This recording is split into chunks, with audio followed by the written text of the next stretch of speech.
हे आचार्य श्री भिक्षु की आत्मा को साधन नमन।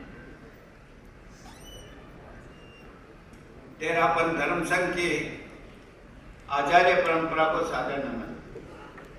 श्रद्धेय मुनि श्री डॉक्टर पुलकित कुमार जी, सहवर्ती मुनि आदित्य कुमार जी,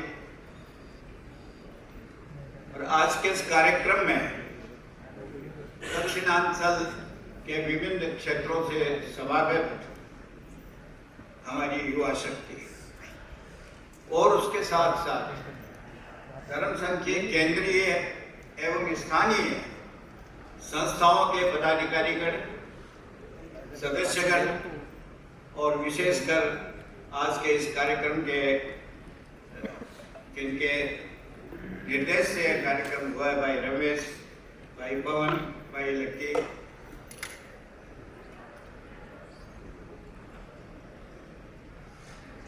आज मेरे सामने मेरी देयुग के सदस्य उपस्थित हैं। शायद आप सोच सकते हैं कि इसके बीच में मेरी क्यों आ गया। मैं आपसे बहुत विनम्रतापूर्वक कहूंगा कि कोई माने या न माने, मैं तो ये मान के चलता हूं कि देयुग में मेरी मोनोपोली, और ये मोनोपोली आज की नहीं, सन 1973 से लेकर आज तक 5 दशक, और इन 5 दशकों में धर्म संघ की युवा शक्ति को उजागर करने में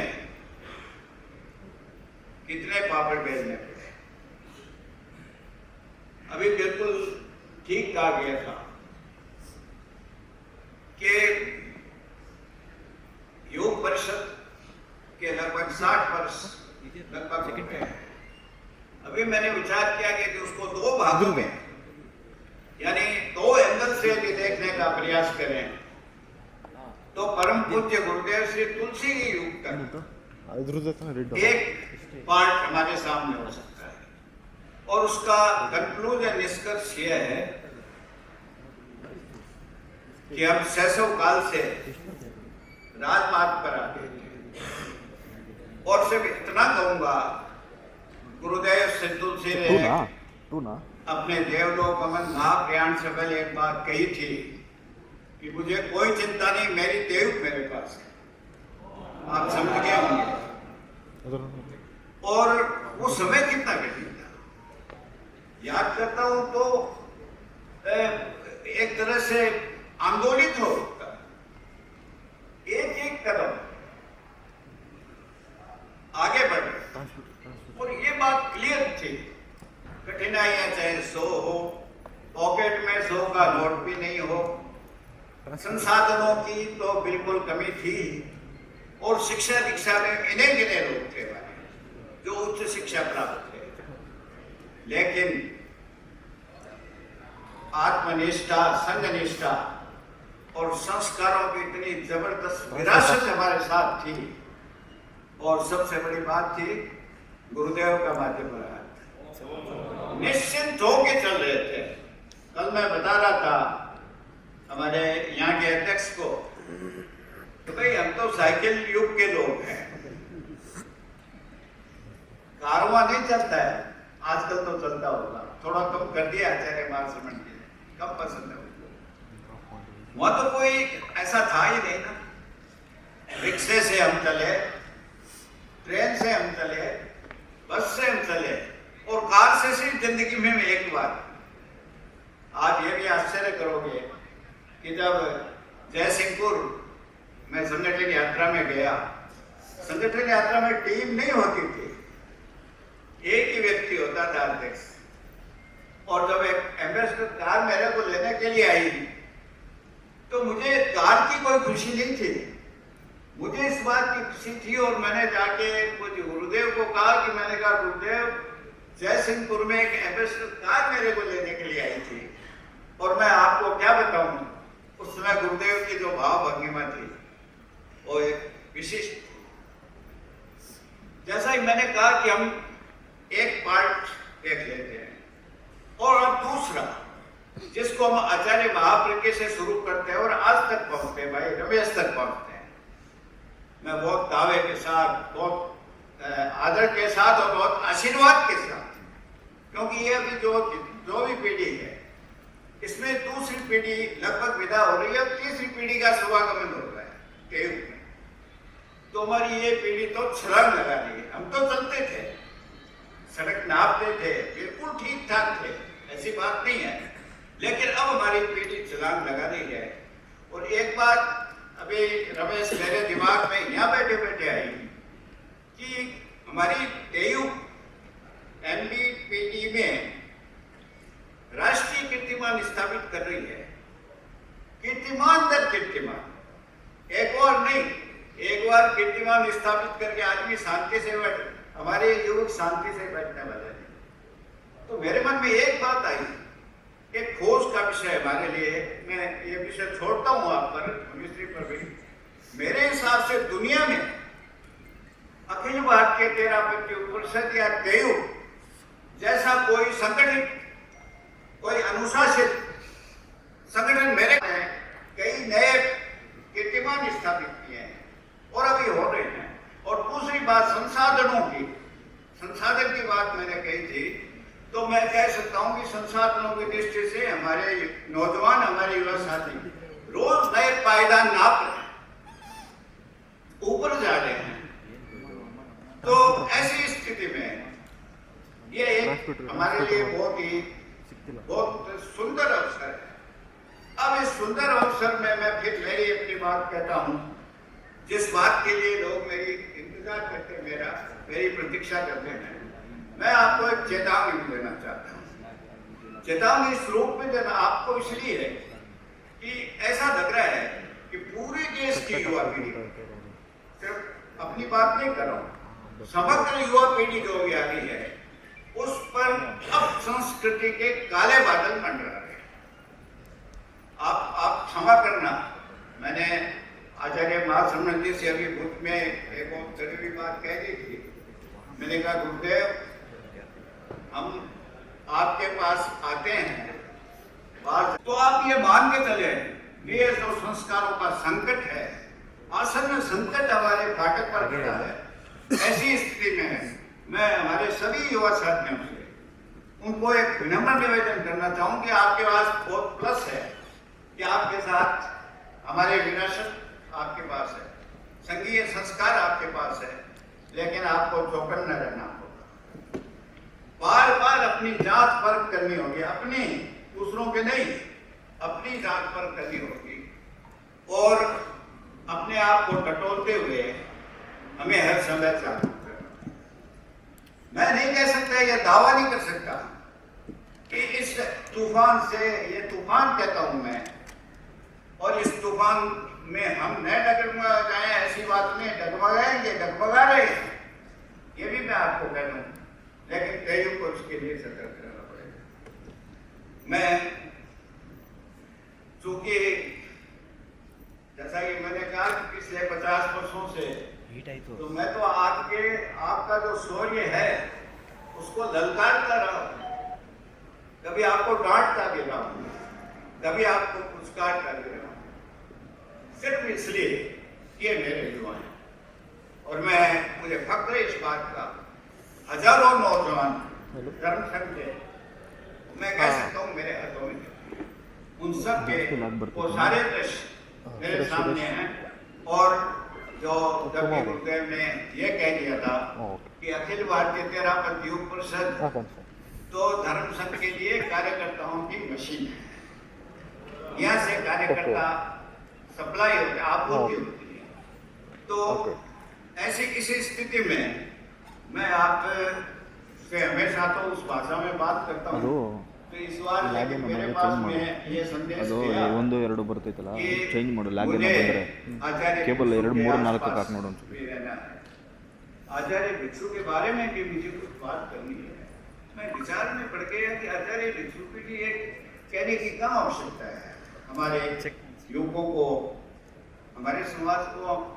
अरे भाई, हम तो उस मिट्टी के खड़े हैं। मैं आपको खाली याद कर रहा हूँ, हम वो लोग हैं चतुष्टय का सिर्फ 4 नाम आपको गिनाऊंगा। गेरूलाल जी, विजय चंद जी, गुमान जी लुणावत और शोभा चंद जी है 4 स्वामी जी श्रावक। ये 4 श्रावकों का। और आप आश्चर्य करेंगे, ये श्रावक ऐसे ही तैयार नहीं हुए, पूरी रातें जगा दी। किसके लिए? 13 पंथ दर्शन को, आचार्य भिक्षु की धर्म क्रांति को समझने के लिए। तो आप इस बात पर चिंतन करें। मैं इस मोड़ पर पहले आना चाहता हूँ कि हमारे पास वो विरासत थी, वो विरासत है, हम थोड़ा सा खाली छांट लें। ನೋಡಲ್ಲಿ ಲ್ಯಾಪ್ಟಾಪ್ ಅಲ್ಲಿ ಬರ್ತೈತೆ ನೋಡಿ ನಮ್ದು मेरे दादाजी की तरफ जाऊं, जाते ही आपको पता लगेगा क्या थे हमारे श्रावक। नो वीडियो ना, हर श्रावक में कोई ऐसी विशेषता है। और 13 पंथ धर्म संघ में उन श्रावकों का एक महत्वपूर्ण भूमिका है। बात है कि पीढ़ी बदल रही है, पीढ़ी बदल रही है। मैंने प्रसंगवश एक बात कह दी थी और पता नहीं वो बात मैंने क्यों कह दी। हुआ ऐसा, कोई एक हमारे कार्यकर्ता मिले, प्लीज आप भी ध्यान देंगे, तो कार्यकर्ताओं ने ऐसे ही, अभी पढ़े लिखे लोग हैं ना, और फिर पैसे भी कमा रहे हैं, तो उनके पैर तो जमीन पर टिकते नहीं, तो बोलते महाराज तो सारा ही अच्छा है, सब तभी अच्छा है। यहाँ तक वो रुक जाते हैं, तो मैं थोड़ा सा माफ कर देता हूं। लेकिन उन्होंने आगे एक बात कह दी कि हमारे से तो अच्छे हैं। मुझे बहुत तकलीफ ये नहीं हुई कि इस युवक ने क्या कह दिया, ये कहा तो उसकी ना समझी है, मैं समझता हूं उसकी ना समझे थे, लेकिन मेरे को चिंता ये हो गई, ये संकेत क्या है, ये दिशा संकेत क्या है। और फिर मेरे मन में आया, मेरे मन में एक बात आई, और मैंने 19 तो थे, मैंने भोज मर्यादा महोत्सव पर एक ऐलान किया मेरी ओर से कि गुरुदेव ऐसा लग रहा है कि 13 पंथी एक माँ के पेट से जन्म लेना जो आज तक हमारी पहचान थी, अब भी रहेगी,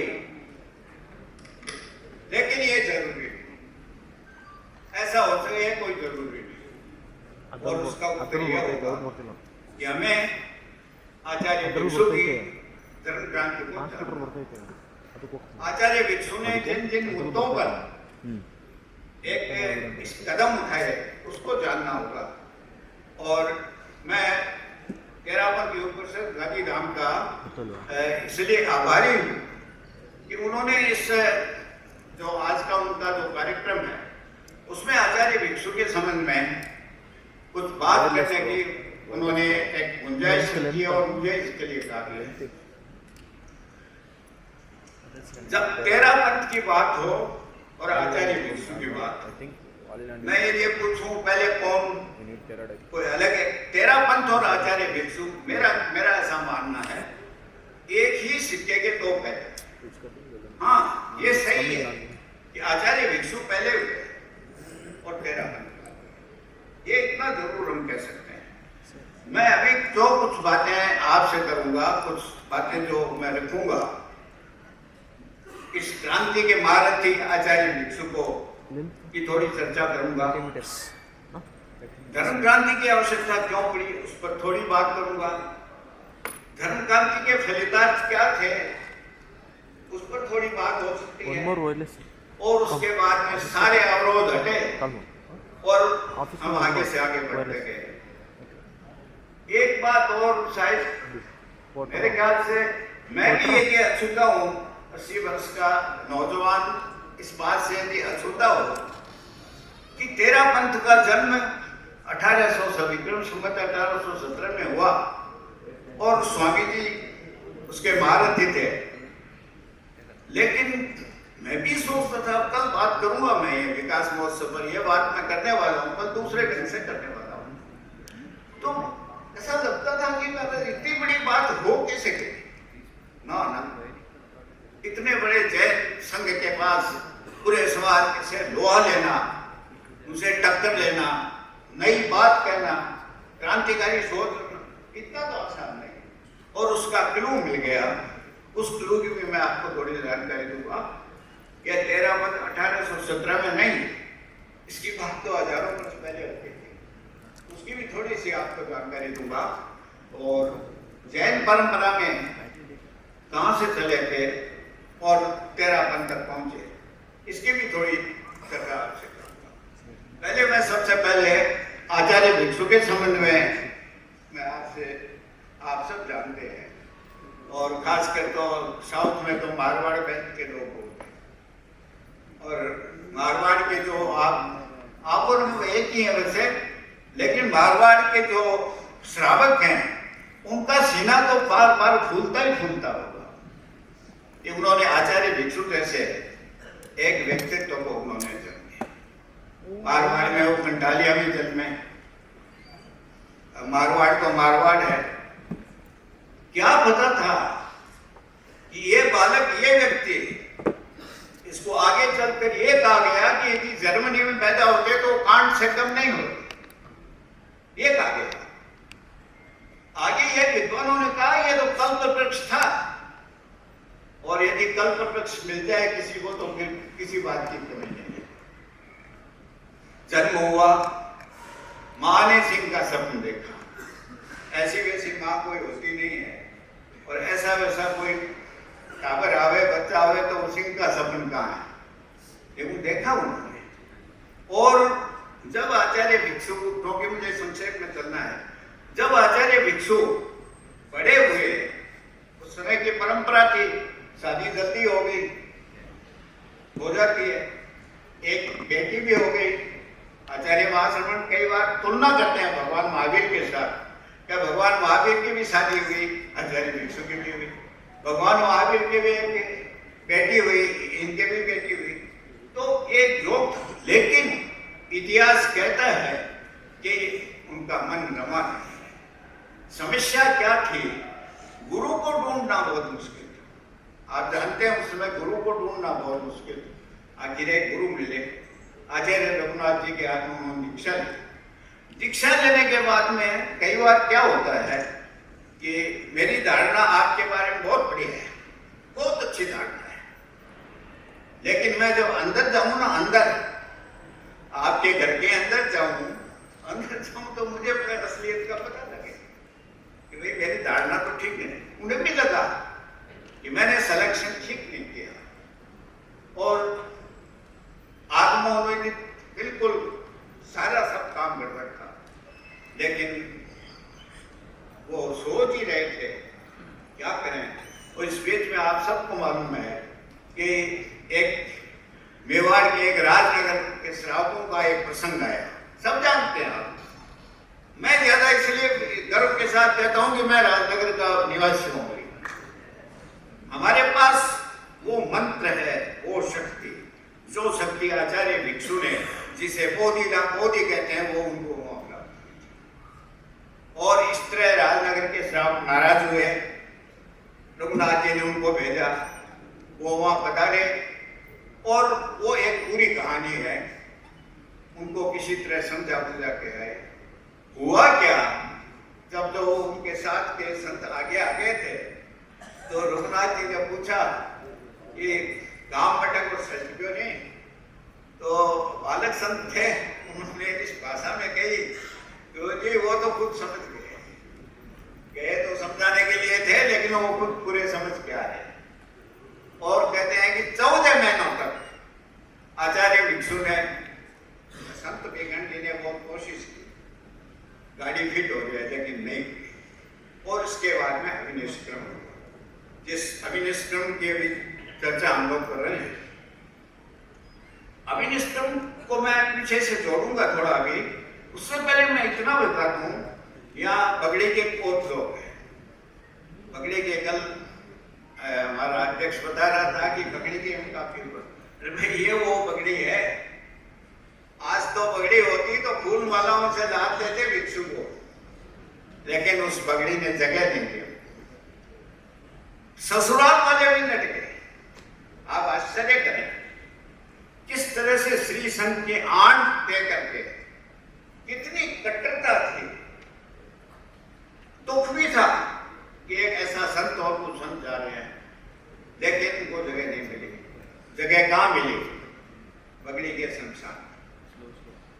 कहते हैं कि जहां दुनिया अपना अंतिम चरण जहां टिकाती है, आचार्य भिक्षु ने वहां उसकी शुरुआत की। और उसके बाद ये भी क्या एक समझने की बात है कि रघुनाथ जी के मन में प्यार तो था, और रघुनाथ जी कहते हैं कि सुबह पहुंचे बगड़ी में शमशान में और उनको पटाने की कोशिश की।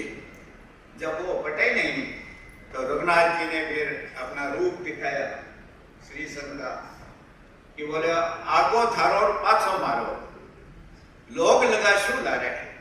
आप समझ गए ना कि वह कितना आचार्य भिक्षु ने कहा बस तो यही चाहिए मेरे को। इस तरह से ये एक अभिनिष्करण तक हम पहुंचे। मैं एक छोटी सी यात्रा आपको तेरापन तक पहुंचाऊंगा। भगवान महावीर से लेकर तेरापन तक मैं पहुंचाने की एक बिल्कुल छोटी सी एक यात्रा को जाने हमारे युवा इस बात को भी मैं जो बात कर रहा हूँ उसे एक बात का हृदयंगम करने की कोशिश करें, बाकी तो उसको फिर आगे और कुछ करना पड़ेगा।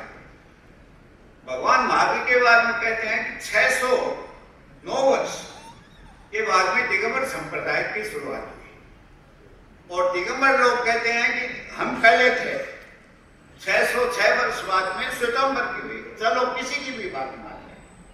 बात यह है कि जैन परंपरा में एक बहुत बड़ा फ्रैक्शन हुआ जिसको दिगंबर और श्वेतांबर कहा गया। थोड़ा आगे बढ़े तो कहते हैं कि विक्रम वीर निर्माण के 800 कितने वर्ष बाद में कमजोरी की शुरुआत हो गई। आखिर मिशन होता नहीं, हर मिशन में कहीं ना कहीं कमजोरी आ सकती है। और इतिहास कहता है कि हमारे साधु चैत्यवास परंपरा के मंदिरों के पास रहने लगे, राज आज्ञा चलती रही और वो एक वर्ग है वो विलासी टाइप हो गया, विचलित हो गया। और थोड़ा सा और आगे बढ़े तो फिर ये स्थानकवासी या 22 टोला की परंपरा चालू। 22 वर्ग थे इसलिए इनको 22 टोला कहा गया। और इसी 22 टोला में एक हमारा रघुनाथ जी का टोला था, उसमें आचार्य भिक्षु दीक्षित हुए और यहाँ आकर के हम फिर वापस मिल गए। अब मैं आपको एक ऐसी आश्चर्यजनक बात मैंने कहा कि तेरा पंथ ऐसे तो कुछ नहीं हो सकता। आपको जानकर हैरानी होगी। अभी मैं श्रीमद जयाचार्य की एक कृति है इकु रस रसायन जीवन चरित्र है, लघु विष्णु पढ़ा था। तो श्रीमद जयाचार्य कहते हैं कि विक्रम संवत 1817 में नहीं हुई थी तेरा पंथ की स्थापना, वो 2000 वर्ष हो गए। तो बोले ये तो गप है, कोई भी कहेगा तो बोले तो गप ही है। उन्होंने कहा कि नहीं, ये मनोकल्पना नहीं है। और उसके 2 प्रमाण हैं, संक्षेप में आपको बता रहा हूं। एक हमारा एक सूत्र है कल्प सूत्र। कल्प सूत्र में एक बात कही गई है कि जिस दिन भगवान का देवलोक में महाप्रयाण हुआ, उस महाप्रयाण के साथ ही उसी रात में एक बहुत बड़े ग्रह का 2000 वर्ष तक चलने वाले एक ग्रह का उदय हुआ। और वो ग्रह इतना खतरनाक था, उसका आशय था कि जैन धर्म जो दुनिया का सबसे बेहतरीन धर्म है, आज इतना निखालिस धर्म कोई भी नहीं है, लेकिन वो बढ़ जाएगा घट जाएगा, ये उसमें लिखा हुआ है। एक और सूत्र है भंगचूड़िया कहते हैं। ये थोड़ी मतलब जानकारी की बातें हैं, थोड़ा आनंद भले ही कम हो, लेकिन आप आत्मनिरीक्षण करेंगे कि हमारे लिए बहुत आनंद है। उसमें एक बात लिखी है कि वीर निर्माण के 2 से 91 वर्ष के बाद एक संप्रति राजा हुए। आप सबने नाम सुना भी होगा। वो सम्राट अशोक, वो बौद्ध धर्म के अनुयायी थे और ये उनका पोता था।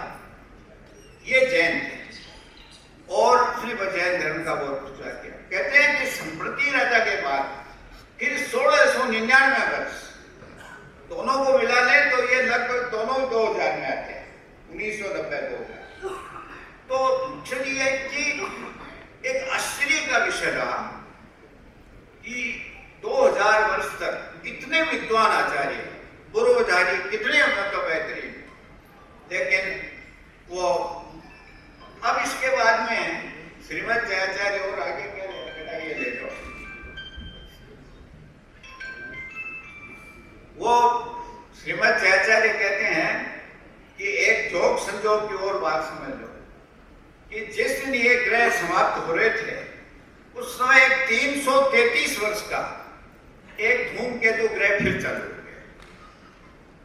दोनों मिलाकर के 2323 वर्ष होते हैं। तो बात ये कि 2323 वर्ष उस समय होते हैं जब विक्रम संवत 1853 आ जाता है। तो जयाचार्य ये फरमाते हैं कि 1853 का मतलब तेरापंथ की स्थापना तो 1817 में हो गई। तो फिर क्या, इसका इतना सुंदर समाधान है कि 1853 तक आचार्य भिक्षु जी जान लगा के डटे रहे, लेकिन संतों की संख्या 8 से 12 से ऊपर नहीं गई, पूरी ताकत लगा दी, निराश भी हुए। ये सारी बातें अभी मैं नहीं कर पाऊंगा, समय नहीं है। तो जयाचार्य कहते हैं कि 1853 में इधर तो ग्रह उतरता है और इधर हेमराजी स्वामी की दीक्षा होती है और उसके बाद में तेरापंथ चलता है। तो मेरे ख्याल से आज तक किसी तेरापंथ के आचार्य ने पीछे मुड़ के नहीं देखा। ये तेरापंथ के जन्म की एक कहानी है कि तेरापंथ का किल और ऐसा तेरापंथ अब दुनिया में वो एक अपना अलग ही तरह का परचम लहरा रहा है। अब मैं तेरापंथ की जो धर्म क्रांति थी उसके बारे में क्या कहा गया, आप सब इस बात को जानते हैं कि तकलीफों की तो कोई कमी नहीं थी, आप सबको मालूम ही है। मैं फिर इसको दोहराता हूं कि आचार्य भिक्षु ने कितनी मुश्किलें से, रोटी नहीं मिली, स्थान नहीं मिला, गालियां निकाली, भूसा भी मारा, कुछ भी बाकी नहीं। कोई आप मेरे जैसे किसी भाई ने पूछ लिया रोटिया वोटिया चौकड़ी वोटी तो मिले, घी चौकड़ी तो आचार्य भिक्षु ने कहा हाँ, पाली के बाजार में बिकता तो दे। आप कल्पना करें, मैं कई बार आचार्य महासंत जी को कहता हूँ कि महाराज आनंद तो आप ले रहे हैं, दुख तो भिक्षु पाए थे। हमारे नए नए टावर संत हैं, वो कैसे कैसे तो ठहरने की जगह मिलती है। तो मैंने कहा वो तकलीफें तो उन्होंने झेली, आपके लिए हमारे लिए झेली। तो ये कहा गया कि तेरापंथ जन शासन में एक नए आलोक का सृजन और ये इसका वास्तविक स्वरूप। कुछ लोगों ने ये कहा कि तेरापंथ आचार्य है भगवान महावीर के अहिंसा का महाभाष्य। तो कुछ लोगों ने कहा कि ये तेरापंथ भगवान महावीर की वाणी का विस्फोट था। हम तो फिर कह सकते हैं आचार्य भिक्षु ने सत्य जाना नहीं, यार मालूम है आपको कि वो सत्य के लिए जीवन भर लड़ते रहे। सत्य को उन्होंने जाना नहीं, उसको उन्होंने स्वीकार भी किया। उनके लिए सत्य प्रेरणा नहीं थी, उनके लिए प्रण था। उन्होंने प्रण किया बिना सत्य के मैं एक कदम ही आगे नहीं चलूंगा। आचार्य भिक्षु असंयम को पराजित करना चाहते थे और संयम को स्थापित करना चाहते थे। आप और हम सब जान के हैरान होंगे कि ऊपर में 13 संत हुए और 13 में 7 तो गए। हिसाब मिलाओ तो परसेंटेज तो खराब हो गया सारा। हिले नहीं, वो लौह पुरुष हिला नहीं। 4 वर्ष तो कोई साध्वी दीक्षा लेने के लिए नहीं आई और जब आई तो 3 महीने आई। तो आचार्य भिक्षु ने कहा आंकड़ा नहीं मिलता है भाई, तुम्हारे में से एक कोई देवलोक हो जाए तो फिर सबको देवलोक उड़ा।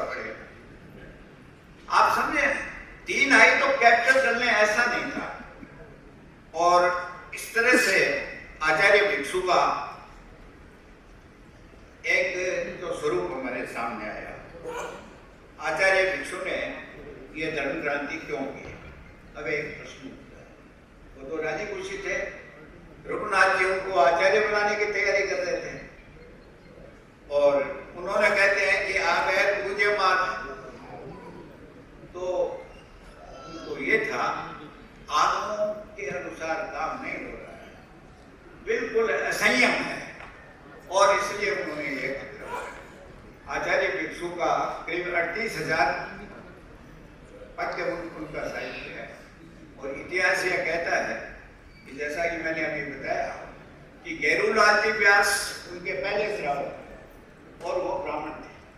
आप देखें भगवान महावीर के पहले गणधर गौतम ब्राह्मण थे, दोनों में समानता है।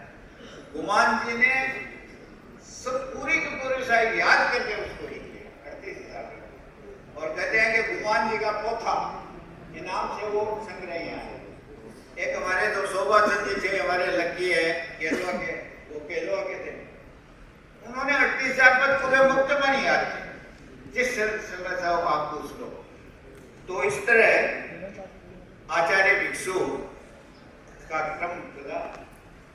आचार्य महाप्रभु जी ने एक बहुत बढ़िया बात दार्शनिक थे ना, उन्होंने कहा कि तुम्हारे पास शब्द नहीं थे, मेरे पास अर्थ नहीं थे।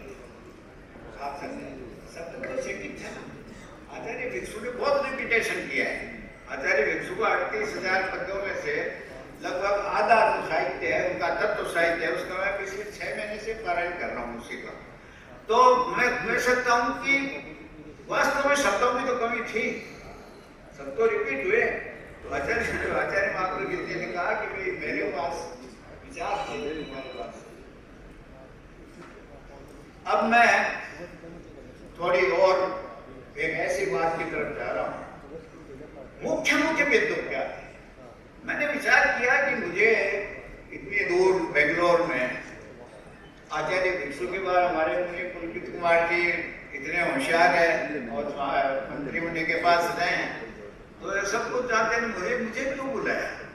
और मुझे एक धर्म संकट में भी डाला। रात में भी मैं 2 घंटे तक सोया नहीं। मैंने कहा कि भाई मैं अपनी जिंदगी में हमेशा युवकों को तो मैं तो ललकारता रहा हूँ, तो ये मुझे कहा मैं आचार्य भिक्षु के अंदर ला दिया, लेकिन फिर मुझे लगा कि नहीं, उन्होंने मेरे मन की बात कही है, क्योंकि अब हमारे युवकों को, पूरे हमारे समाज को, और इससे बढ़िया आचार्य भिक्षु की जन्म 30 शताब्दी से बढ़िया मौका नहीं, इस मौके पर हमें जाना। तो मैं आचार्य भिक्षु, आप थोड़ा ध्यान देंगे, मैं 5, 7, 8 बिंदु है जो आचार्य भिक्षु को बहुत ज्यादा उन्होंने इसको खर्च किया है, खाली वो बता दूंगा। आचार्य भिक्षु ने कहा कि धन से धर्म नहीं खरीदा, खुला चल रहा था। आज भी क्षमा करें, आज भी परिदृश्य लगभग बदला नहीं है। मेरा कोई आरोप नहीं है, बहुत सम्मान के साथ मैं कहता हूँ कि आपने अपनी सोच, लेकिन आचार्य भिक्षु ने कहा यह हो नहीं सकता, फिर तो धर्मवान लोग पूरा धर्म जमा कर सकते। आचार्य भिक्षु ने कहा कि बड़े जीवों की रक्षा के लिए छोटे जीवों की घात करो, कोई बात साफ कह रहे हैं कि छोटों को मारो तो मरे, बड़ों की रक्षा करो। आचार्य भिक्षु का ये 3 काल में नहीं होगा। आप समझे हम यूनिक क्यों है? मैं ये जवाब इस बात का दे रहा हूं कि हम यूनिक क्यों है, हम दी बेस्ट क्यों है। हमें ये चीजें इस भिक्षु निर्माण में जन्म वर्ष में इन बातों को सीख करते धड़ल्ले के साथ छाती ठोक के मोती भाई रांका बनना पड़ेगा। पगड़ी के लोग जानते हैं, मोती भाई रांका ने हमारे आचार्यों को भी परास्त कर दिया, गुरुदेव तक नहीं, उन्होंने परास्त कर दिया। हमें भी ऐसा कुछ करना पड़ेगा। आचार्य भिक्षु ने कहा कि पाप और धर्म ये रास्ते दोनों अलग है। पाप आगे जा रहा है, धर्म आगे जा रहा है। वो लोग कहने लगे कि दोनों मिलते हैं, दोनों का मिक्सचर हो जाता है। आचार्य भिक्षु ने कहा धर्म त्याग में है, भोग में नहीं। बहुत छोटी छोटी परिभाषा है। हमारे ईपीएफ के अध्यक्ष बैठे हैं, मैं उन्हें भी कहूंगा कि हमें इन छोटी छोटी बातों को हमारे सभी सदस्यों में हमको संक्रांत करना पड़ेगा। अब उन्होंने कहा कि धर्म भगवान की आज्ञा में है, बाहर नहीं है। बात तो सीधी है। भगवान महावीर ने, आचार्य भिक्षु ने कहा मेरे तो कोई पैमाना नहीं, मेरे तो एक तराजू लगे हुए। भगवान ने कहा वो सही नहीं कहा, लेकिन वो कहते नहीं ऐसी बात नहीं है। धर्म हृदय परिवर्तन में है, बल प्रयोग में नहीं। किसी को आप उदाहरण देने की जरूरत नहीं। कसाई, कोई कसाई खाने ले जा रहा है, उसको हम छुड़ा दें, बोले हो गया धर्म? नहीं, ये धर्म नहीं होगा। उसको हृदय परिवर्तन करो कि बेटा तुम ये काम कर रहे हो, ये ठीक नहीं है। यदि वो छोड़ दे तो धर्म हो गया। गृहस्थ और साधु का धर्म एक ही है। वो कहते हैं कि एक नहीं है। आचार्य भिक्षु ने कहा बिल्कुल एक है, बस फर्क इतना है कि ये महाव्रती हैं, हम देशव्रती, मंदिर हमारी एक। वो कहते हैं धर्म करने पर पुण्य होता है, हम कहते हैं नहीं, पुण्य के लिए धर्म नहीं किया जा सकता। गेहूं के लिए खेती करोगे, खाखरे के लिए करोगे। खेती तो गेहूं के लिए करेंगे, और जो खाखरा जो पीछे रहता है तो वो तो हमारे लिए बात अलग है। आचार्य भिक्षु ने इस पर इतनी बढ़िया बात कही थी कि श्रावक, साधु ने श्रावक रत्नानी माड़ा, एक मोटी एक नानी। ये आचार्य भिक्षु का उनकी शब्द है। ये भी कहा जा रहा था कि आवश्यक हिंसा में कोई दिक्कत नहीं है। नहीं, आचार्य भिक्षु ने कहा आवश्यक हिंसा तो हिंसा है, आवश्यक और बिना आवश्यक का कोई मतलब नहीं है। एक लौकिक उपकार और लोकतंत्र आप सब जानते हैं। मैं आपको, आप इतना समझे कि यार ये समझे, जो जानते हैं उनको तो याद करा रहा हूँ, और जो हमारे युवा साथी जो इस संबंध में थोड़े नए हैं उनको मैं ये बात समझाने की कोशिश करूँ। इतनी बात थी कि माता पिता की सेवा कर रहे हैं और ये निकट के उसमें धर्म नहीं मानते। आप क्या समझेंगे? आचार्य भिक्षु को मॉरली डैमेज करने के लिए क्या कुछ नहीं हुआ, लेकिन उन्होंने कहा नहीं, माता पिता की सेवा सांसारिक उपकार, उनको आप संतारा करो, तपस्या करो, धर्म हो जाएगा। सीधी सादी बात है। इन बातों के साथ साथ दो बातें आचार्य भिक्षु की ऐसी महत्वपूर्ण है, वो आपको और हमको सबको जाननी चाहिए। आपको मालूम है कि आचार्य भिक्षु, आचार्य भगवान महावीर 12.5 वर्ष तक उनकी साधना चली, और उस समय उनका एक बिना बुलाया चेला उनके साथ हो गया, जिसका नाम गोशालक था। वो निर्णय हुआ पीछे, भगवान ने नहीं कहा उसको, भगवान को उसकी जरूरत नहीं थी, वो भगवान के साथ हो गया। साथ हो गया तो सब कॉर्नर हो जाता है, थोड़ा भगवान के भी हो गया सब। और एक दिन ऐसा एक ऋषि आए, एक वैश्यायन ऋषि थे, उनकी शक्ल सूरत तो अच्छी नहीं थी, तो गोशालक ने उनका अपमान कर दिया। अपमान किया तो ऋषि क्रुद्ध हो गए और उन्होंने उस पर तेजोदशा छोड़ दी। गोशालक, अब यहाँ भगवान शांत रह जाते, लेकिन नहीं रह पाए, और भगवान ने उस पर शीतल लहजा छोड़ के उसको शांत कर दिया। अब ये प्रश्न इतना गंभीर, भगवान ने कहा, उनकी भाषा में बता रहा हूं कि 6 लेस्या बुद्धि जग वीर रहे, 6 लेस्या थे, बुद्धा 8वीं कर्म, 8 कर्म भी थे, सदमस्त चूकिया के समय मूर्ख था बैठा। आचार्य भिक्षु ने कहा कि क्लियर बात है, उसमें भगवान तो कोई केवली तो हुए नहीं, तो हो गई गलती। इतना इसका तोड़ हुआ कि भाई ऐसे कैसे हो सकता है। तो ये भगवान आचार्य भिक्षु का साहस था। भारमजी स्वामी ने धीरे से पूछा कि गुरुदेव आप बात थोड़ी करनी पड़े, तो आचार्य भिक्षु ने कहा कि साची तो है नहीं, तो साची तो है, नो डाउट, कोई चिंता नहीं। एक दूसरी बात आपको और बताना चाहता हूं। मेरे ख्याल से आप इस बात को सुनकर के तो आश्चर्यचकित हो जाएंगे कि संपूर्ण जैन परंपरा में, मैं कह सकता हूं कि इन 2500 वर्षों में ही किसी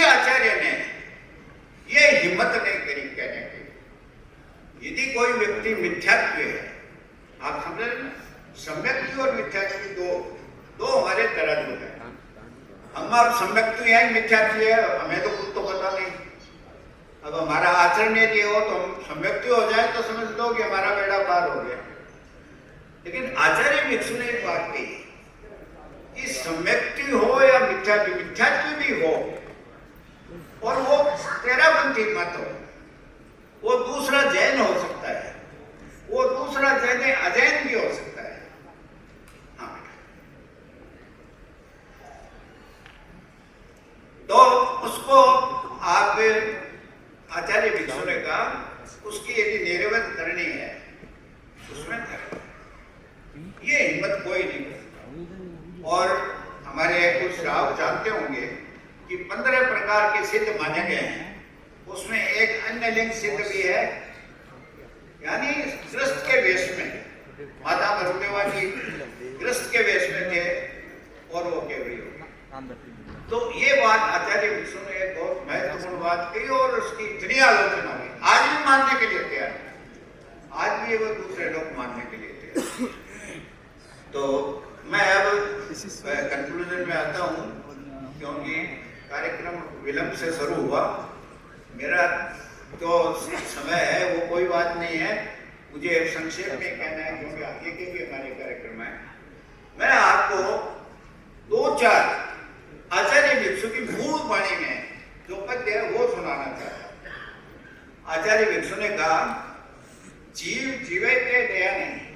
आप ध्यान देना, मरे तो हिंसा मत जान, मारन वाला में हिंसा कहीं नहीं, मारे तो दया।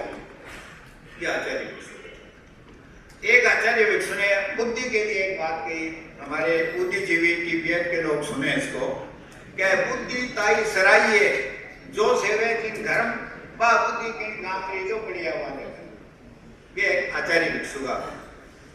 आचार्य भिक्षु ने दान किसको देना चाहिए, इस पर एक मार्मिक बात कही है। सुपात्र ने दियो संसार घटे छे और कुपात्र ने दिया पते संसार, ए वीर वचन साचा कर जानो तिनमें शंका नहीं चलेगा। ये आचार्य भिक्षु का था। एक आचार्य भिक्षु ने कहा, हिंसा की करनी मैं दया नहीं, दया की करनी मैं हिंसा मत जानो। मैंने पहले ही बता दिया कि रास्ते दोनों अलग अलग है। तो फिर मैं एक संतों के संबंध में आचार्य भिक्षु ने एक बात कही, हमारे संत भी समझ लें और हम भी समझ लें।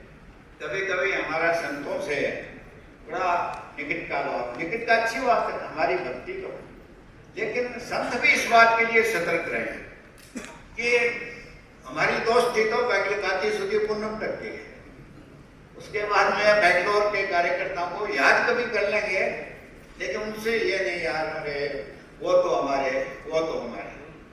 और न आपको ये करना, न हमें श्रावकों को। इस पर एक इतनी मार्मिक बात आचार्य भिक्षु ने कही है, गौ साधु किनरा सगा जी तटके तोड़े ने आचार्य शु हिल मिले आचार्य शु छे।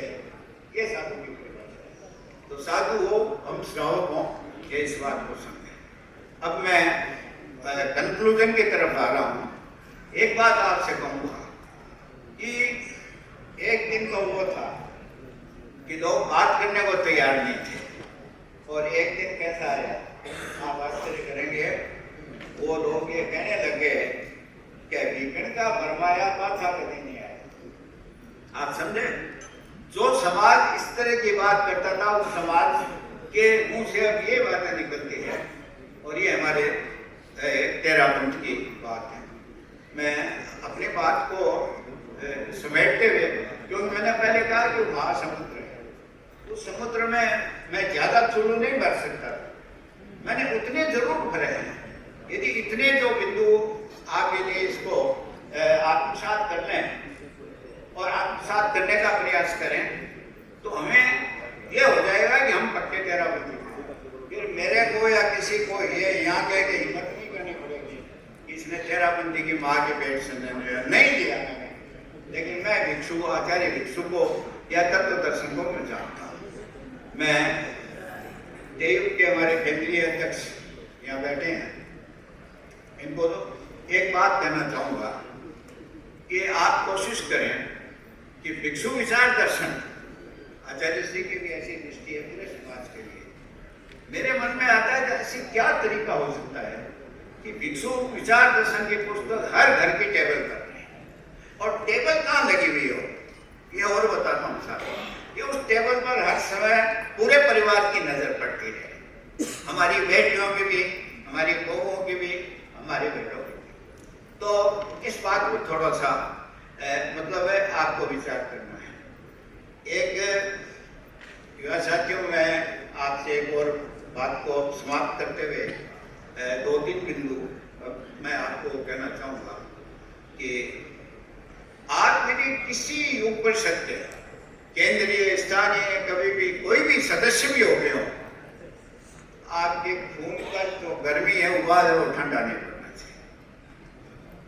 आपको करना क्या है, यदि संघ की पुकार हो तो आप ये समझ लें कि हमारे लिए सायरन बज गए हैं और आपको तैयार करना है। आचार्य भिक्षु ने जो मर्यादाओं का निर्माण किया तो इसमें लिख दिया कि जो आचार्य आगे आचार्य होंगे वो इसमें फेरबदल नहीं कर सकेंगे। कोई कह सकता है क्या? ये बात कोई नहीं कह सकता। दूसरी मैं एक बात आपको और कहना चाहूंगा जो मेरे से जुड़ी हुई है। मेरे से जुड़ी हुई है इसलिए कि मैं बहुत दूर से, मेवाड़ से यहाँ तक आपके पास में पहुंचा हूँ, तो 80 पार कर गया हूँ, 9वां दशक चल रहा है। लेकिन आप मालूम है आपको, मैंने चिर युवा रहने की शपथ खा रखी है। और वो शपथ किसके भरोसे खा रखी है? भरोसा होता है ना, मैं ऐसी बात मैं कर भी दूं तो मुझे भरोसा गुरुदेव तुलसी का। मुझे तो लगता है कि हर समय मेरे पीठ के पीछे पड़े। और आप सबको मालूम है मेरे पास अब संघ की, समाज की कृपा से अलंकरणों की लाइन लगी हुई है। तो केंद्रीय अलंकरण होते हैं, वो भी मेरे लिए रेस्पेक्टेबल है, सम्माननीय स्थान पर मैंने रखा। लेकिन कोई भी कहता है तो मैं उनको एक ही बात कहता हूँ, मेरी पहचान तो एक ही है कि मैं आचार्य श्री तुलसी के महाप्रयाण का अंतिम साक्षी, ये मेरा अलंकरण है। और ये अलंकरण मेरे लिए बहुत महत्वपूर्ण है। एक बात मैं और आपसे शेयर कर ही लूँ। आचार्य महाप्रज्ञ जी हमारे यहाँ विराज रहे थे मोहम्मद में, और मैंने एक बात में भावुकता में आ गया था। मैंने कहा गुरुदेव मेरी एक इच्छा हुआ है कि मैं जब इस दुनिया से विदा हूँ तो तेयुग के लोग मेरे घर आकर मेरे पार्थिव शरीर पर तेयुग का झंडा लगा। आचार्य महाप्रज्ञ जी, महाशरण जी घबरा गए, बोले उतावड़ तुम मत, जल्दी मत करिए। मैं क्यों जल्दी तो मैं नहीं करूंगा। आज मैं रमेश एक बात और कहना चाहता हूँ, शायद तुम लोग विचार करना है। मैं नहीं, मैं तो मेरे से और है भाई, मनोज जी नहीं आए, वो और मेरे सीनियर हैं। तो यदि ऐसा हो सके, स्वतंत्रता सेनानी का एक पदक दिया जाता है, सरकार देती है। हमारी तेयुग, हमारे जैसे कुछ ऐसे लोगों को यदि उनके जैसे तो युवा सेनानी का आप हमें एक संबोधन दें।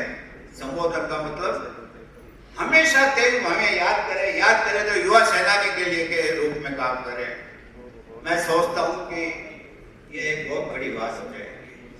अपनी बात को समाप्त करने में मूलचंद जी तो चले गए होंगे, मूलचंद जी का इतना आग्रह हो गया। और फिर देव के युवा साथियों का मेरा मन तो आप जानते हो, जब देव की बात आती है मेरा मन तो मसलने लगता है। फिर मैं अपने स्वास्थ्य भी मेरा कोई गड़बड़ नहीं हो, लेकिन परिवार के लोग अब नहीं चाहते कि मैं इतनी लंबी यात्राएं करूं। बहुत वर्षों के बाद मैंने ये निमंत्रण समझो महानिमंत्रण माना, मैंने इसको मना कर दिया था। मैंने फिर मेरे मन में आया मैंने क्या गलती कर दी, वहाँ दक्षिणांचल के इतने युवा आ रहे हैं, मेरी तीसरी पीढ़ी के लोग आ रहे हैं, मैं उनको यदि आशीर्वाद नहीं दूं तो ये ठीक तो नहीं होगा। फिर मैंने घर में बात करी कि भाई अनुमति दो जाओ, तो मैं ही आया। और मेरे आने के साथ भाई दीपचंद नाथ वो नहीं है दुनिया में, 21 वर्ष पहले वो जब अध्यक्ष थे तब मैं आया था। बीच में गुरुदेव के संवासन में भी आया, लेकिन उस समय मैं विशेष रूप से आया था, तो उनकी स्मृति भी मेरे साथ थी। और इसके बाद हमारे मुनि पुलकित कुमार जी और मुनि आदित्य कुमार जी, मैं महाराज जब बात की मैंने, मेरा मन ठग गया महाराज, मेरा मन इतना उल्लसित हुआ, मैं एक बात लिख के लाया था। इस बार आचार्य श्री ने एक डेयरिंग, एक साहसवर्धक फैसला किया और हमारे धर्म संघ के कई महत्वपूर्ण ठिकाने, बेंगलोर को क्या समझते हैं, मैं तो बेंगलोर के लिए कहूंगा कि बेंगलोर आज की तारीख में थेरापंथ का हब हो गया है। तो उसके मेन मोर्चे पर डॉक्टर मुनि पुलकित कुमार जी इनको भेजा। इस तरह के कई प्रयोग किए, पूरे देश भर में ऐसे नौजवान हमारे साथ होंगे। इसलिए मैं तो आया था आपको देखने के लिए कि आपका कितना वर्चस्व यहाँ पैदा हुआ है और आप आचार्य श्री के इस भरोसे पर कितने खरे उतरे। आप बहुत अच्छे खरे उतरे, मुझे बताया। ये हमारे धर्म संघ की एक शान है। अपनी बात को समाप्त कर रहा हूँ और मुझे लगता है कि मैं तो ऐसे तो क्यों बात करूँ जल्दी, तो लेकिन 80 पार होने के बाद में आप समझो बिल्डिंग का टॉप की है, खाली साइन होने बाकी है। अब वो साइन कितने देर से होंगे, क्योंकि गुरुदेव ने हमारे मुमाश्रम में चौमासा फरमा रखा है, उसकी तारीख नहीं लिखी है। तो मैंने गुरुदेव को क्लियर कट कह दिया था, तारीख आप भले ही मत लिखो, हमारी तारीख तो